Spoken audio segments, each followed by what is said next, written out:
sua Bíblia na carta de Paulo a Filemão.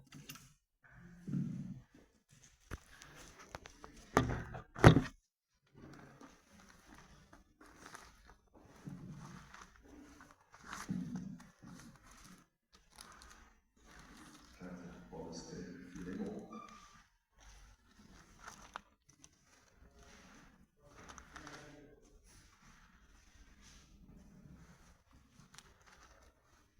Quero ler o versículo 10, que diz assim: Portanto, eu lhe faço um pedido em favor de Onésimo, que é meu filho, por estarmos unidos com Cristo. Pois enquanto eu estava na cadeia, tornei-me o pai espiritual dele. Aí agora você vai lá para o versículo de número 16. Aliás, 15. Diz assim: Porque bem pode ser que ele tenha se apartado de ti por algum tempo, para que o recebesses para sempre, não já como servo, mas além de servo, como irmão amado, especialmente para mim, e quanto mais para ti, assim na carne como no Senhor. Assim, pois, se me tem por companheiro, recebe-o como a mim mesmo. E se te fez algum mal, ou te deve alguma coisa, põe isso na minha conta. Amém, meus irmãos, podem se sentar.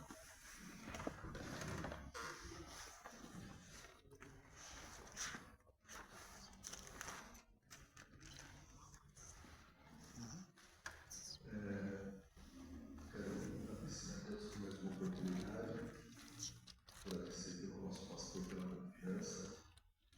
Estou muito nervoso.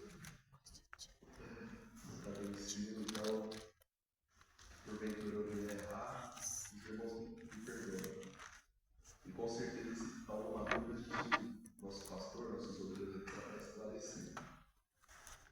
Hoje vai ser breve, para a gente poder chegar em casa, curtir com nossa namorada, com nossas namoradas respectivas. Então, eu quero ser bem sucinto naquilo que nós vamos tratar aqui hoje. Também não querendo fugir da temática, das cartas de Paulo, que já tem sido seguida pelo nosso pastor, pelo evangelista Bíblia, quero também manter aqui Paulo. E já há alguns dias, desde quando o pastor me fez esse convite, o Senhor colocou o Filemão no meu coração. Eu quero estar compartilhando alguns detalhes com você, para que nós possamos entender o contexto, tá? Filemão, ele era um homem rico, abastado, ele tinha algumas posses, e em determinado momento da sua vida, ele cruza a sua história com a história de Paulo, com a vida de Paulo. Então, Paulo, quando ele vai escrever a Filemão, ele está escrevendo diferente das demais cartas, na sua grande maioria que ele escreve para a igreja. Essa é uma carta pessoal. Ele vai escrever diretamente para Filemão. Como já mencionado aqui pelo evangelista Victor, um pouco da trajetória de Paulo, após a sua conversão, em Atos capítulo de número 9, ele se dirige para pregar em Damasco, ou aliás, ele estava indo para Damasco, e ali ele, encontrado pelo Senhor, e o objetivo dele muda. O destino é o mesmo. Era Damasco, o objetivo é o mesmo. O caminho ainda é o mesmo. Porém, no meio do caminho, no meio da trajetória, Paulo vai ser encontrado pelo Senhor. E quando ele é encontrado pelo Senhor, ele se converte e o Senhor trata com a vida de Paulo. E ele chega no objetivo. Ele chega no destino, em Damasco. E lá em Atos, capítulo de número 9, a palavra vai dizer que ele começa a pregar em Damasco. Um homem que perseguia os crentes, os cristãos, e estava indo para lá para perseguir a igreja, perseguir aos cristãos, agora é encontrado, o seu objetivo é mudado. Ao invés de perseguir, ele começa a pregar a palavra. E o perseguidor se torna perseguido. Porque enquanto ele pregava a palavra vai dizer que os judeus começaram a perseguir. Então ele se retira. A palavra vai dizer lá em Gálatas que ele vai para a Arábia. Lá na Arábia ele permanece por 3 anos. E depois ele sobe para Jerusalém, onde ele se encontra com Pedro. Ele fica pouco tempo lá. Quando ele está algum tempo com Pedro, Barnabé leva Paulo para os apóstolos. E aqui Paulo já começa a aprender uma lição valiosa que ele vai colocar em prática aqui no livro de Filemão. Porque ele não era recebido pelos demais apóstolos, ele não tinha abertura pelos demais apóstolos, porque todos tinham medo dele. Todos tinham medo dizendo, mas esse aí é aquele que mata os cristãos, que persegue os cristãos. Então Barnabé vai ter um papel fundamental na vida de Paulo. Ele vai introduzir Paulo no meio dos demais apóstolos. Ele vai trazer Paulo para que ele esteja no meio, ainda que por um período curto. Só que ele é introduzido naquele ambiente. Aí, em Atos, capítulo de número 9, verso 30, e Gálatas, do capítulo 1, do versículo 21, vai dizer que ele passa pela Síria e pela Cilícia, lá perto de Tarso, da cidade natal de onde ele nasceu, lá próximo de Tarso, e ele vai pregar de uma maneira discreta, porque ele estava sofrendo muita retaliação e perseguição por parte dos religiosos. Então, de maneira discreta, ele está pregando. Até Gálatas, capítulo de número 2, aonde ele se retira por 14 anos, e durante esses 14 anos, ele vai ter experiências com o Senhor, aprendizado com o Senhor, ele vai ter tempo para aprender e estudar e se preparar para o longo do seu ministério, para o longo da sua jornada. Quando, em Atos, capítulo de número 13, o Espírito Santo vai escolher Paulo e Barnabé para a obra missionária. E aí, os 14 anos de preparação de Paulo vão ser colocados em prática. Eles vão para as viagens missionárias, eles começam a fazer a obra. E, enfim, se nós acompanharmos capítulo 13, capítulo 14, capítulo número 15, até o 16, onde nós conhecemos bem a história, né, que Paulo ele vai atravessar a Macedônia. A palavra vai dizer que ele tinha vontade, no capítulo de número 16, de ir para a Ásia. Só que o Espírito Santo não permitia. O Espírito Santo não permitia que ele fosse para a Ásia levar o Evangelho. Não que o Senhor não quisesse que ele pregasse lá, mas ainda não era o tempo. E a palavra do Senhor vai dizer que ele passa a Macedônia. Só que o desejo e a estratégia do coração de Paulo permanece de ir para a Ásia. Porém, no momento certo, o Senhor vai preparar a oportunidade. Se nós lermos lá em Atos, capítulo de número 19 e versículo de número 10, a palavra vai dizer que agora sim, o Senhor prepara para que Paulo esteja na Ásia. E durante 2 anos, ele prega a palavra, e a própria Bíblia vai dizer que todos que habitavam na Ásia ouviram a palavra do Senhor. Então ele tentou vir no outro tempo, o Espírito Santo não permitiu, só que no tempo oportuno, o Senhor preparou essa viagem para a Ásia. E quando ele estava lá, por 2 anos pregando a palavra, em Atos capítulo de número 19, no versículo de número 10, vai deixar registrado que todos os habitantes da Ásia ouviram a palavra do Senhor. E aí que Filemão é introduzido na história. Porque segundo os historiadores, segundo os estudiosos, eles vão dizer que Filemão se converte ao Senhor nesse versículo, de Atos 19, versículo número 10. Filemão, um dos habitantes da Ásia, foi um dos que ouviram a palavra, foi um dos que Paulo pregou, e a partir da pregação ele é convencido, ele é confrontado, e ele se converte ao Senhor. E Filemão vai ter um papel fundamental na história da igreja primitiva, porque não somente foi alcançado pelo Senhor, mas como eu disse, ele era um homem de posses, ele era um homem que tinha bens. Ele vai abrir as portas da sua casa para que se tornasse uma igreja.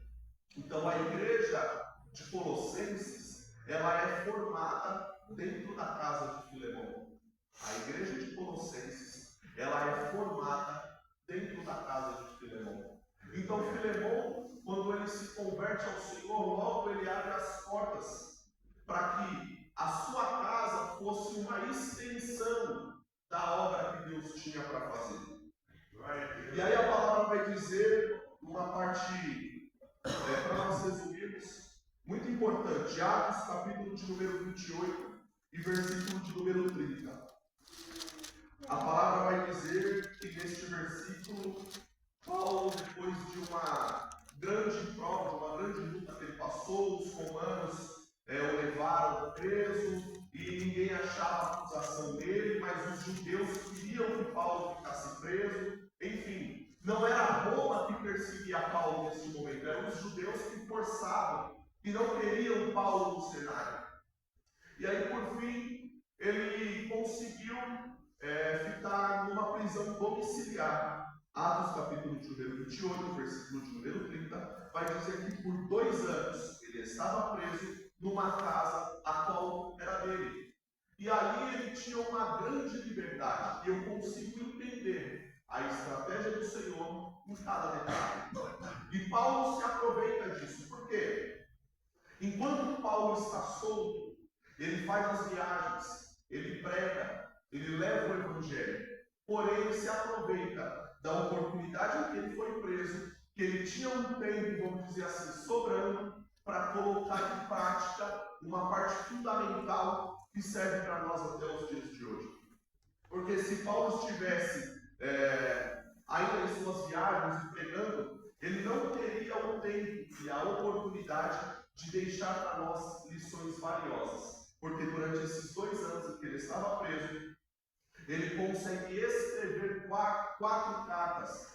Durante esses 2 anos em que ele estava na prisão domiciliar, ele tinha liberdade para receber pessoas, para pregar o evangelho e para escrever as cartas. Durante esses 2 anos, ele vai escrever 4 cartas. Uma é para a igreja de Éfeso, a carta aos Efésios. A segunda é a carta aos Filipenses. A terceira é a carta aos Colossenses. E a quarta seria essa carta a Filemão. É por isso que nós vamos observar no versículo de número 1. Acompanhe comigo aí, Filemão, versículo de número 1.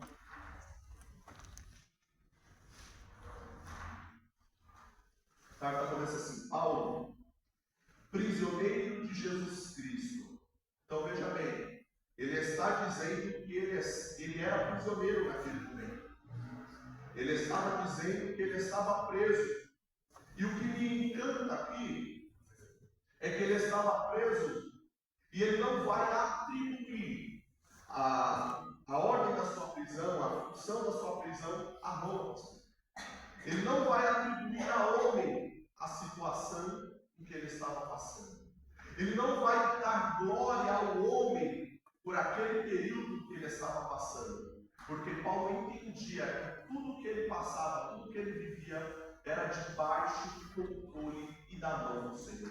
É por isso que ele vai dizer: Paulo, prisioneiro de Jesus Cristo. Então, enquanto ele estava preso, e ele vai glorificar ao Senhor dando nome, dando como se fosse a origem da sua prisão por Jesus Cristo, não por Roma, ele glorifica ao Senhor nisso aqui. Ele vai direcionar a carta a Filemão, ainda seguindo no versículo de número 1, e aqui ele vai começar a trazer algumas qualidades do Filemão. Ele vai dizer: nosso querido e amado cooperador de lutas. Olha que coisa linda. Ele vai dizer assim, ele vai dizer: o nosso querido e amado cooperador. E aí lá no versículo de número 2, ele vai trazer uma introdução da sua família. A amada Áfia, que seria a esposa de Filemão, e a Áquila, que seria o filho de Filemão. Aí ele vai dizer: o nosso companheiro de lutas. Então veja bem, Paulo ele vai trazer a introdução, por mais que seja uma carta pessoal, por mais que seja uma carta direcionada a Filemão, ele vai trazer o contexto também da sua família. Ele vai usar uma estratégia para que ele possa introduzir a família de Filemão. Por quê? A questão que Paulo vai tratar aqui nessa carta é uma questão muito pessoal. É uma questão da qual vai mexer com a estrutura de Filemão. É uma questão que vai mexer com os alicerces da casa de Filemão.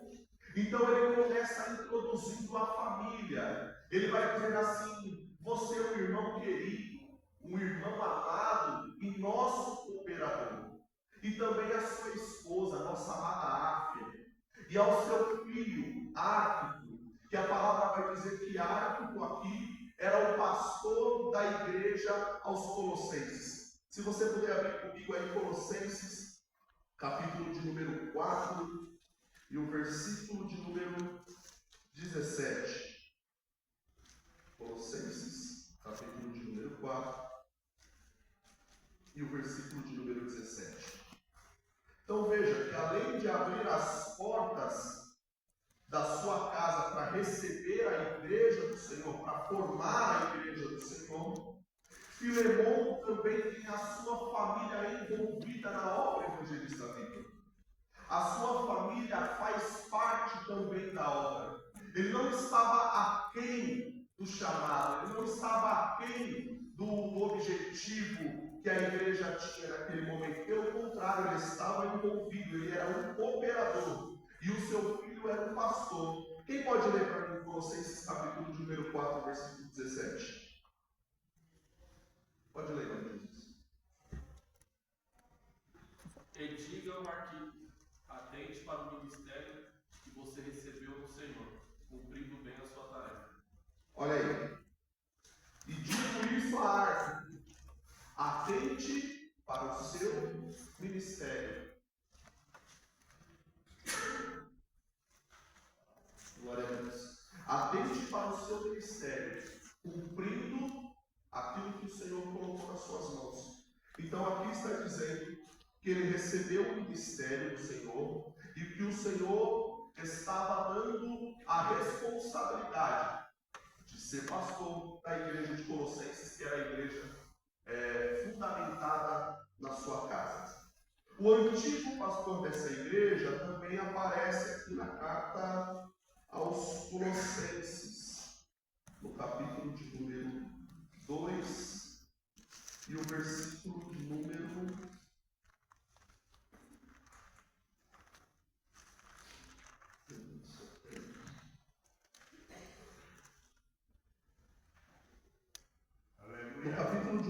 versículo de número 7, perdão. Colossenses, capítulo 1, versículo de número 7. Vai dizer assim: e tudo isso vocês aprenderam com Epáfras, nosso querido companheiro de trabalho, o qual presta serviço em favor de vocês, como um fiel servidor de Cristo. Então Epáfras era o antigo pastor da igreja de Colossos, da igreja que estava fundamentada na casa de Filemão. Só que agora ele já não é mais pastor, porque ele está preso junto com Paulo. Se nós voltarmos para o livro lá de Filemão, no versículo de número 23, Filemão, versículo de número 23, ele vai dizer assim: saúdam-te Epáfras, o meu companheiro de prisão em Jesus Cristo. Então veja, Epáfras era o antigo pastor da igreja aos Colossenses, era o fundador da igreja aos Colossenses, da igreja de Colossos, que estava na casa de Filemão. Só que agora ele já não era mais pastor porque ele estava preso, ele era companheiro de prisão junto com Paulo. E quem vai assumir o ministério agora é Arquipo, filho de Filemão, que nós vimos lá em Colossenses capítulo de número 4. Então Paulo ele está introduzindo a família de Filemão aqui na carta, trazendo a responsabilidade daquilo que ele iria anunciar através dessa carta. Do versículo de número 4 ao versículo de número 7, ele vai, como os estudiosos, como alguns teólogos vão dizer, que ele vai começar a agir como um advogado. Ele começa a trazer uma introdução, trazendo à memória de Filemão as suas qualidades. Ele vai dizer: eu dou graças ao meu Deus, sempre fazendo menção de ti. Ele vai destacar a importância de Filemão, no versículo de número 4, que todas as vezes em que ele vai orar, ele faz menção de Filemão. Aí no versículo de número 5, ele traz algumas qualidades. Ele vai dizer assim: ouvindo do teu amor e da tua fé, que tens para com o Senhor Jesus e para com todos os santos. E isso aqui é muito importante. Paulo vai ressaltar duas qualidades aqui de Filemão. Ele vai falar do amor de Filemão e da fé de Filemão. E a fé, ele vai dizer, não é só fé com o Senhor, é também, mas também com todos os santos. E aqui nós conseguimos entender o trabalhar. Paulo, muito inteligente, trabalhando com as palavras, ele começa a ressuscitar na mente de Filemão as suas qualidades. Ele começa a destacar na carta e as qualidades de Filemão, por quê? O que está para seguir no decorrer da carta vai ter tudo a ver com aquilo que Paulo está dizendo neste momento. Então ele começa a destacar do amor de Paulo, da fé, do amor de Filemão, da fé que Filemão tem para com o Senhor e para com todos os santos. E aí lá no versículo de número 7, ele vai dizer algo importante. Porque temos grande alegria e consolação no teu amor, porque por ti as entranhas dos santos são revigoradas. Veja que coisa linda. Paulo está dizendo assim: através da sua vida, muitos têm tido a sua fé revigorada. Muitos têm sido fortalecidos através da sua vida, da obra em que você está exercendo, do chamado que você está exercendo, do amor que você tem colocado em prática e da fé que você tem colocado em prática. Muitos estão sendo revigorados, fortalecidos, renovados. E ele vai dizer isso por dois motivos. Além de destacar as características que nós vimos aqui agora, também vai ter um historiador que vai dizer que Filemão financiava o papel e a tinta que Paulo escrevia suas cartas. Então, de duas formas, Paulo destaca que através da vida de Filemão, muitos têm sido renovados. Uma pelo seu amor e pela sua fé, e a outra por ser um investidor do ministério de Paulo. Vão dizer que ele financiava, ele mandava o papel e a tinta para que Paulo pudesse escrever as suas cartas, inclusive essa a qual nós estamos lendo.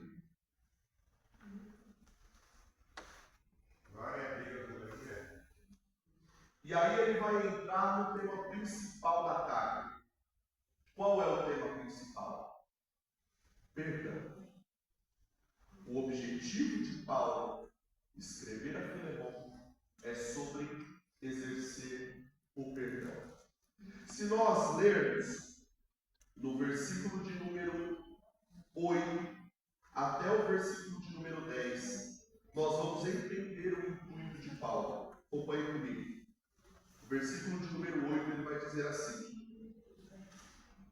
pelo que ainda seja muito corajoso em Cristo, para te mandar o que é conveniente. Paulo está dizendo assim: olha, eu tenho coragem, eu tenho autoridade, eu tenho sobre a sua vida uma autoridade para te dizer o que fazer. Porque como Paulo vai ganhar Filemão para Cristo e ser pai de Filemão na fé, além de ser uma coluna da igreja primitiva, ele vai dizer assim: eu até tenho a autoridade para dizer para você o que fazer. Só que aí lá no versículo de número 9, ele vai dizer assim: contudo, eu te peço por amor. Olha que coisa linda. Paulo ele podia simplesmente ordenar, ele podia simplesmente falar a Filemão o que deveria fazer. Só que Paulo ele vai partir para o lado do amor.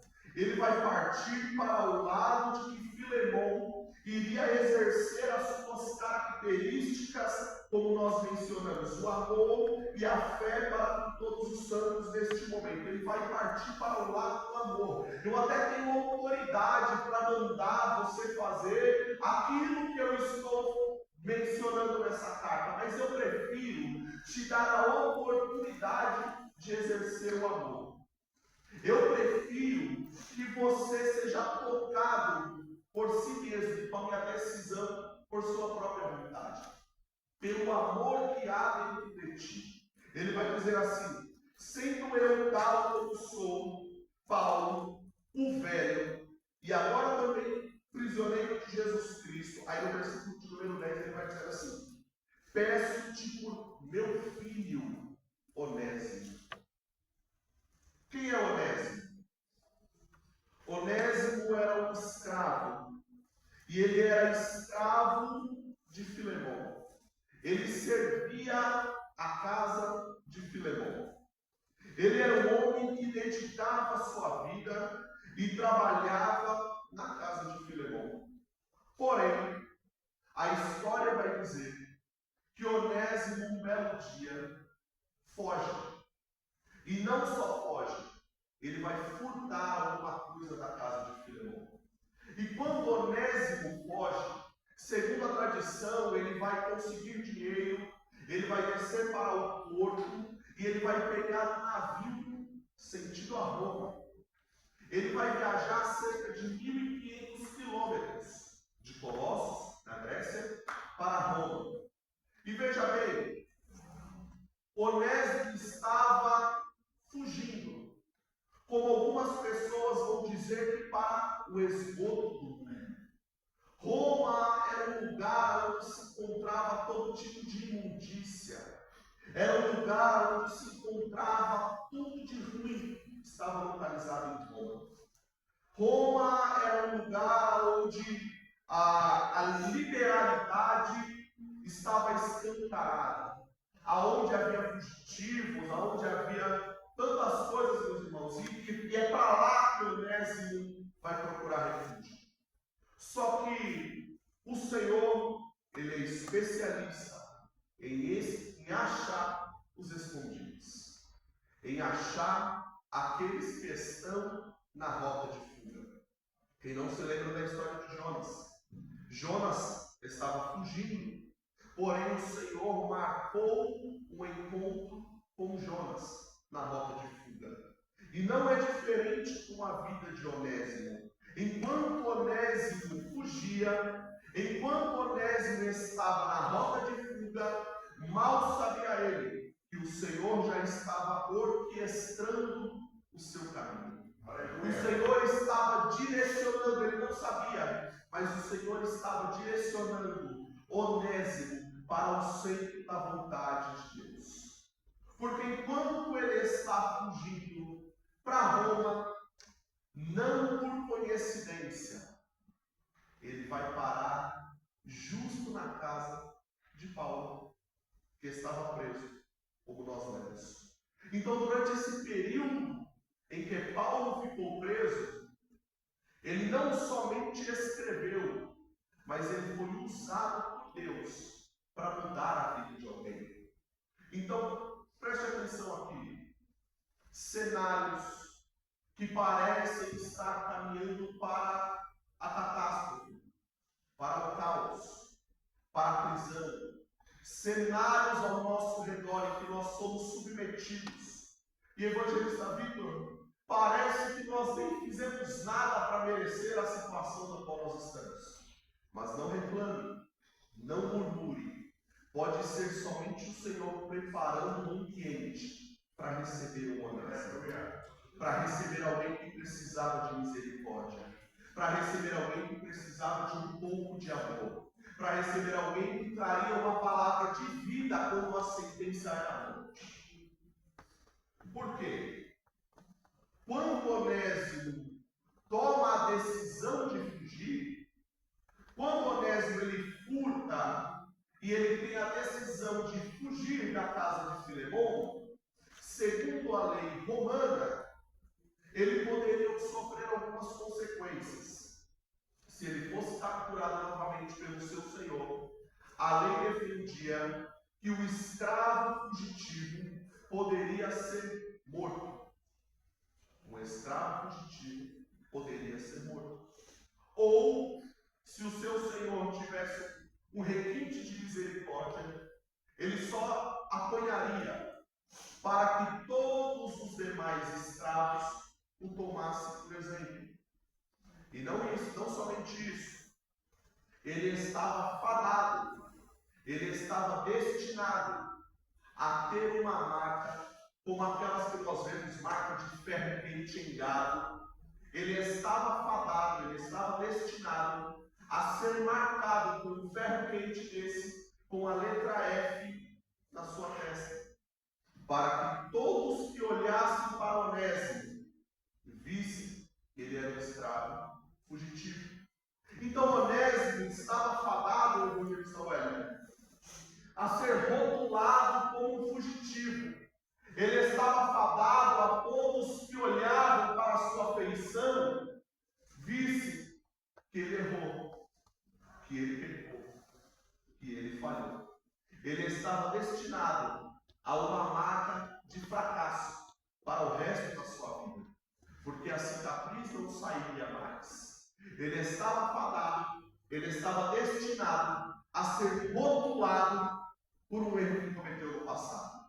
Como o nosso pastor disse aqui na pregação de domingo, era como se ele utilizasse essa capa. Ele estava sendo rotulado, ele estava sendo exposto por um erro que cometeu.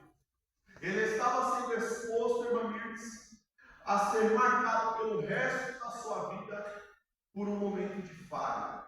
Porém, ele vai chegar no ambiente certo, com uma pessoa certa que tinha uma palavra de Deus. E ele é convertido por Paulo durante a prisão. E aí é onde Paulo vai dizer: peço-te por meu filho Onésimo, que gerei nas minhas prisões. Então Paulo começa a contar um pouco da história de Onésimo para Filemão. Ele vai falar assim: olha, eu entendo o que Onésimo te fez. Só que aquele homem que furtou a sua casa, aquele homem que fugiu, já não existe mais. Ele foi regenerado. Ele nasceu de novo. Eu o gerei na minha prisão. E agora ele não é um fugitivo mais. Agora ele é meu filho. Olha que coisa linda.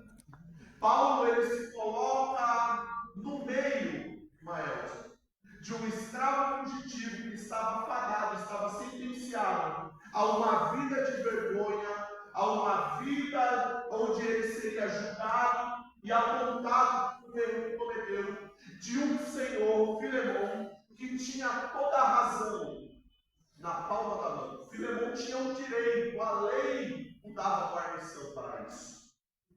Só que Paulo, por diversas vezes, ele apelou ao amor de Filemão para chegar nesse momento. Olha, você que tem tanto amor e que exerce a sua fé não só para o Senhor, mas para todos os santos, você que tem sido utilizado, você que tem sido usado por Deus para restaurar a esperança, para revigorar a muitos, para fortalecer a muitos, recebe meu filho Onésimo.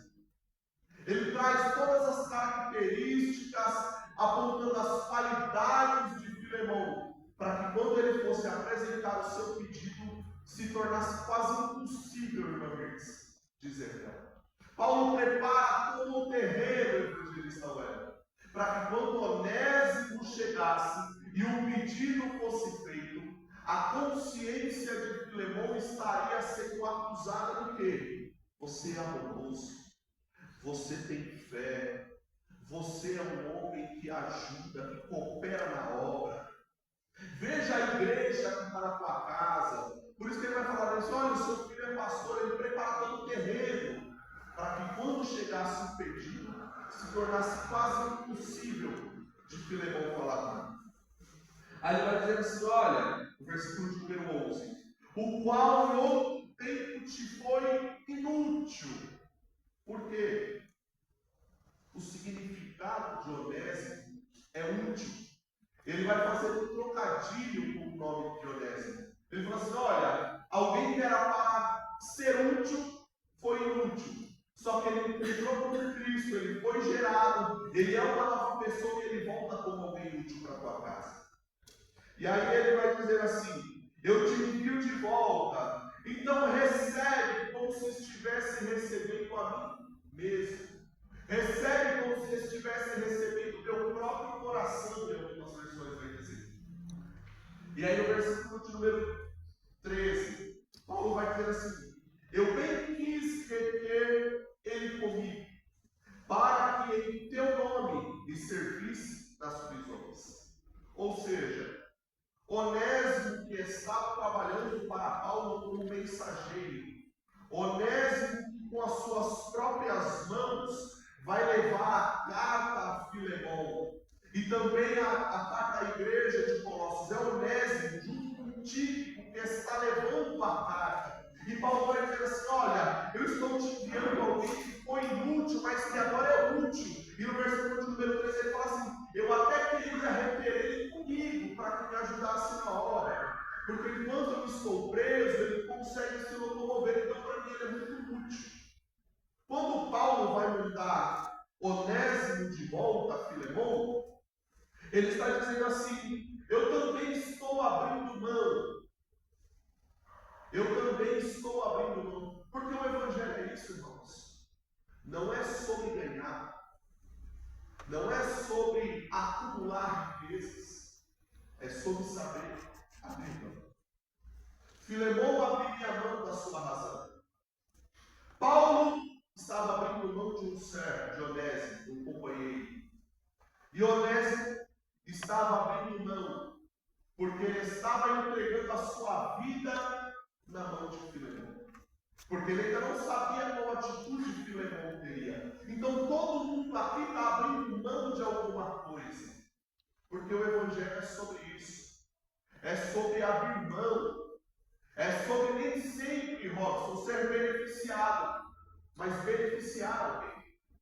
Quando eu entendo que alguma coisa pode de repente fazer bem para você, só que me custa, nós temos dificuldade de abrir mão. Por quê? Mas eu não posso perder. A gente tem isso, pastor, eu não posso perder. Nunca, eu não posso perder. Mas às vezes é necessário que nós abramos mão de alguma coisa, para que seja feita uma soma no reino de Deus.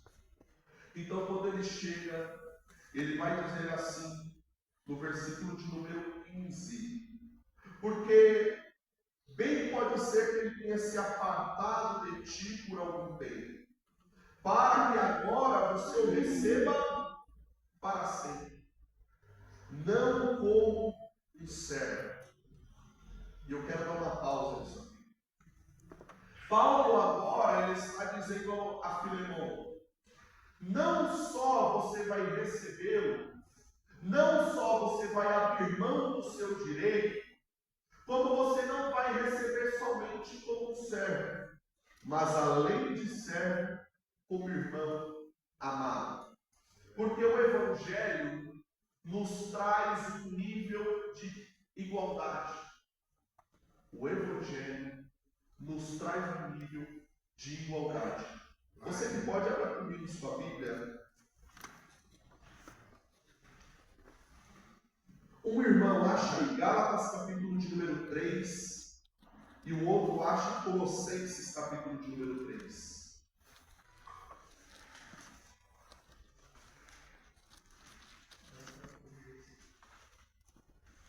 (23) em diante. Gálatas 3, do 23 em diante. Pode ler, pastor. Mas antes que viesse a fé, estávamos sob a tarefa da lei, a tutela da lei, e nela encerrados, para que essa fé, que no futuro haveria de ser revelada. Agora no 26, pastor.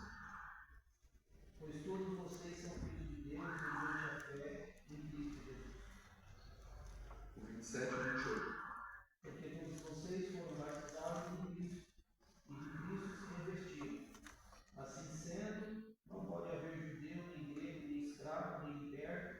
nem homem, nem mulher, nem todos vocês, porque todos vocês são incríveis. Então veja bem, ele vai dizer assim, no versículo de número 26, por meio da fé em Jesus Cristo, todos vocês são filhos de Deus.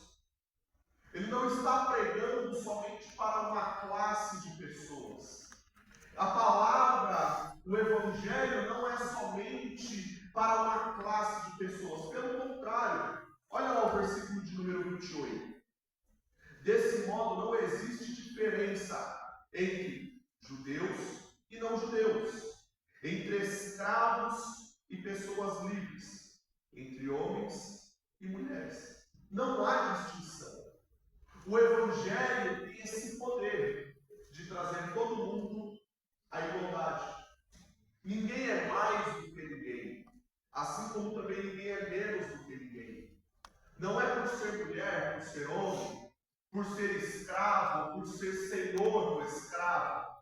Na casa de Deus, acaba toda distinção, acaba toda separação, acaba toda diferença. Das portas para fora, é outra coisa. Passou das portas para dentro, todo mundo é igual. Paulo traz essa questão da igualdade, aonde evangelista Wellington, todo mundo está no mesmo patamar. Agora, quem achou Colossenses capítulo de número 3, o versículo de número 11, pode ler. Colossenses 3:11, pode ler. Onde não há grego, nem judeu, nem circuncisão, nem incircuncisão, bárbaro, cita, servo ou livre, mas Cristo é tudo, e em todos, Cristo é tudo e em todos. Amém. Então, mais uma vez, ele está afirmando, ele traz para a igreja de Colossos, aonde a mesma igreja que estava na casa de Filemão, ele vai trazer esse nível de igualdade. Ele não vai combater diretamente a questão da escravidão, pastor. Ele não entra na questão política. Ele, assim como o próprio Cristo, ele não entra no meio político para abolir a escravidão. Não. Só que ele quer fazer com que no meio dos cristãos as pessoas sejam tratadas da mesma maneira.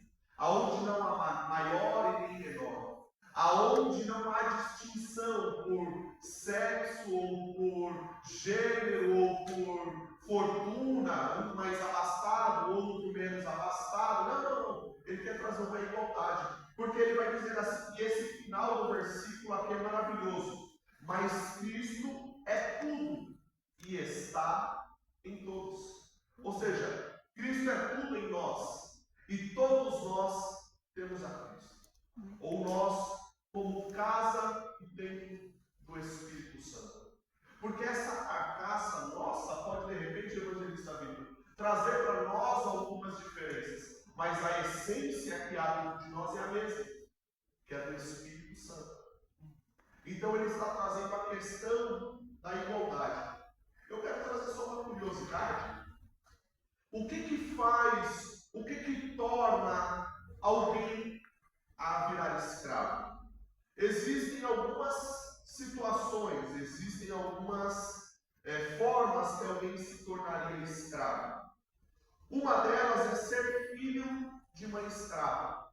Quando uma escrava vai gerar um filho, automaticamente esse filho passava a pertencer ao senhor daquela escrava. Ou como punição de um crime. Se nós acompanharmos lá no livro de Êxodo, capítulo de número 22, a lei mosaica vai dizer assim, Êxodo, capítulo de número 22. O versículo é o versículo de número 3, que diz assim, quem roubou deverá pagar por aquilo que roubou. Se não tiver como pagar, então deverá ser vendido como escravo para pagar por aquilo que roubou. Ou seja, quem cometeu crime e não tinha de repente a condição de pagar, como está escrito aqui, a lei mosaica ordena, você não tem como pagar, você vai se tornar escravo até quitar a sua dívida. Ou existe, por exemplo, também quando alguém era levado a outra terra. Se nós vemos no próprio livro de Êxodo, quando o povo de Israel está estabelecido no Egito, morre o antigo rei, entra um novo que não conheceu José, a nação estava em outra terra. E o direito daquele rei, do rei daquela terra, era fazer com que o povo se tornasse escravo. Essas são algumas formas de que alguém se tornasse escravo. Outra delas é quando é conquistado por outra nação. Quem não se lembra também lá no livro de Daniel, que vai contar a história de quando Nabucodonosor invade a Babilônia e leva uma porcentagem das pessoas como escravo. Ou seja, nós temos o filho da mãe escrava, nós temos a punição de um crime, nós temos quando alguém era levado para outra terra e quando alguém era conquistado por outra nação. E tem mais um último aqui que diz assim, que o pai poderia vender o filho para pagar alguma dívida. A própria palavra vai nos dizer em 2 Reis, capítulo número 4, aquela história da viúva que o profeta vai ser usado por Deus para multiplicar o azeite. Ela estava vendendo seus filhos para quitar alguma dívida. Então o filho se tornaria escravo para pagar alguma dívida. Então essas são algumas das formas, das possibilidades de alguém se tornar escravo. A questão também tem a questão da insolvência. Se você não tivesse condição de você sobreviver, você podia se tornar escravo numa casa. Para não morrer. Você não morrer. Aí, bom, essa eu não sabia. Obrigado, pastor. Então, se você não tinha condição de sobreviver, você podia se voluntariar como escravo para ficar na casa para poder sobreviver. Obrigado, pastor.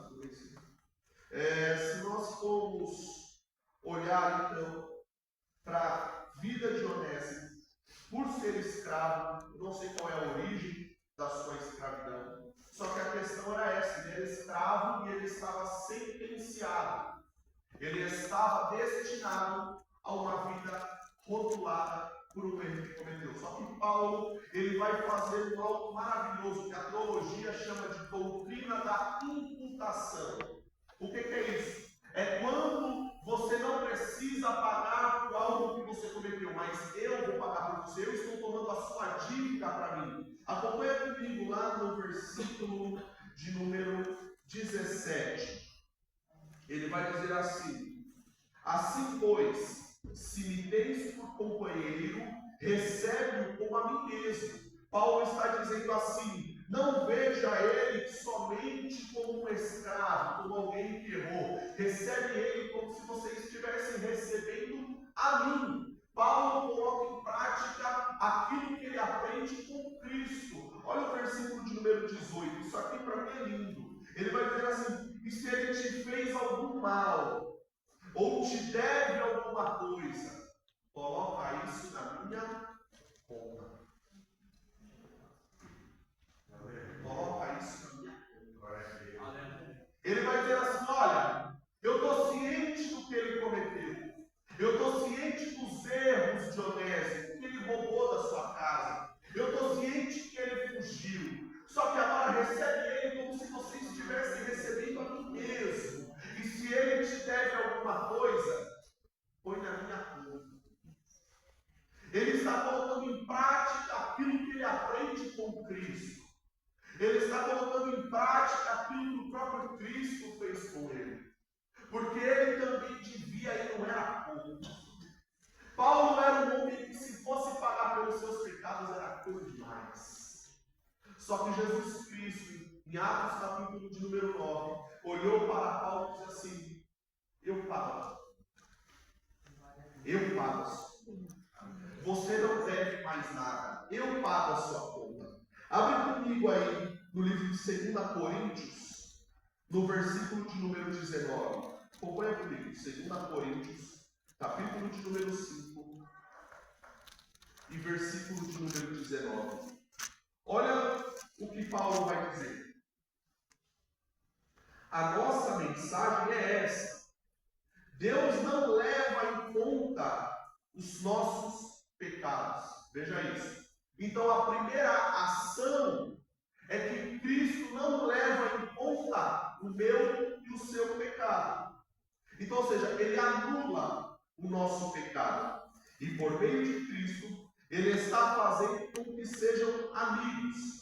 E Deus mandou entregar essa mensagem que fala da maneira como Ele faz com que se tornem seus amigos. Então, assim, através de Cristo, os nossos pecados que faziam separação entre nós e Deus são anulados.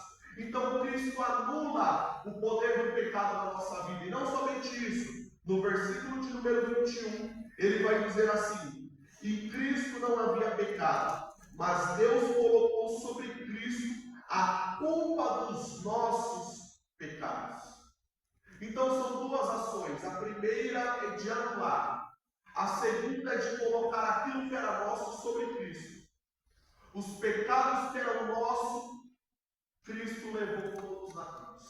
É como se Cristo pagasse por nossos pecados. E Paulo vai dizer aqui, da mesma forma que Cristo fez, coloca os erros dele na minha conta. Ele coloca o que ele aprende com Cristo. Ele coloca o que ele vê Jesus fazendo em prática. Ele coloca os ensinamentos de Jesus em prática. Assim como Jesus levou os nossos pecados e pagou a nossa dívida, se Ele te deve alguma coisa, eu pago. Se nós formos parar para pensar nisso aqui, eu já vou encerrar. Na cruz, Cristo, Ele leva o meu e o seu pecado. Nós acabamos de ler que Cristo não tinha pecado. Porém, irmãos, nós éramos devedores. Nós tínhamos um saldo de pendência. Nós tínhamos uma dívida que o pecado criou em nós.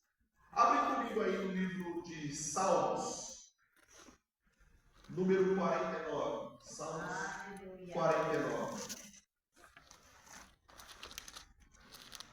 Salmos 49. Veja isso. Aqui vai falar sobre como deveria ser esse pagamento. O pagamento da minha dívida e da tua dívida. Salmo de número 49, no versículo de número 7. Aliás, no 6. Diz assim: aqueles que confiam em sua fortuna e se vangloriam na multidão das suas riquezas. Versículo de número 7. Nenhum deles pode de modo algum redimir o seu irmão, nem pagar a Deus um resgate por ele. Ou seja, quem confia na sua riqueza achando que a bonança, achando que há algum dinheiro que pudesse pagar, aqui está dizendo, não há nada, nenhuma riqueza, nenhum dinheiro que pudesse pagar a nossa dívida. Só que agora vamos lá em 1 Pedro. 1 Pedro.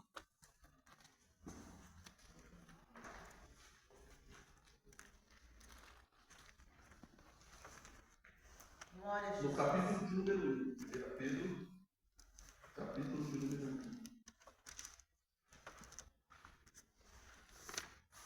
No versículo de número 18, se a riqueza não pode pagar, se o dinheiro não pode pagar, acompanha lá o versículo de número 18.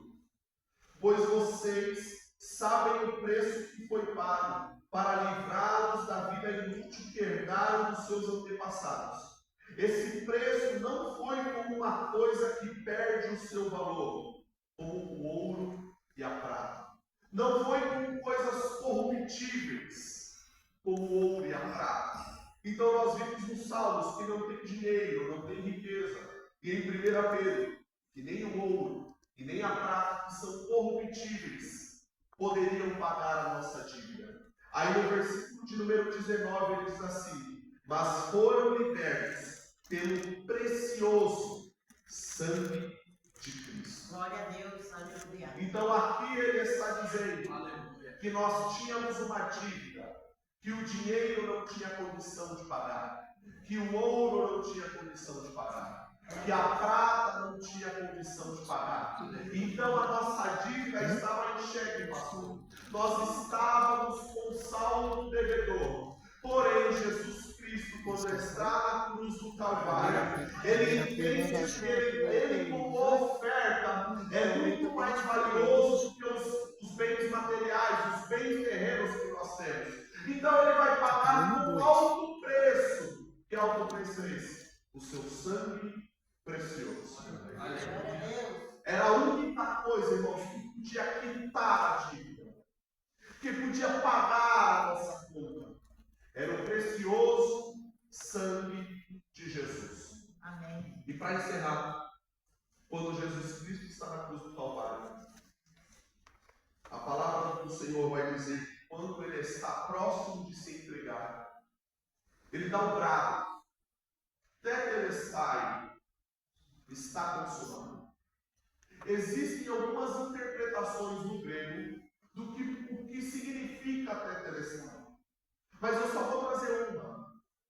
Quando alguém estava com uma dívida, e toda vez, pastor, que ele ia lá pagar a sua dívida, ele recebia um carinho.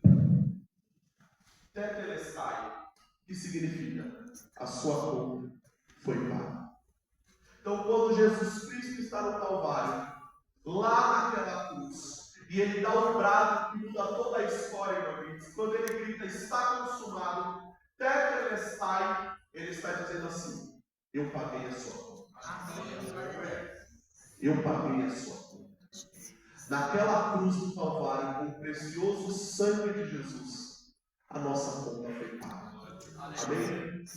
Quero já passar aqui para o nosso pastor. Os irmãos me perdoem se terem alguma coisa, se for alguma dúvida, nós temos aí os obreiros que podem explicar.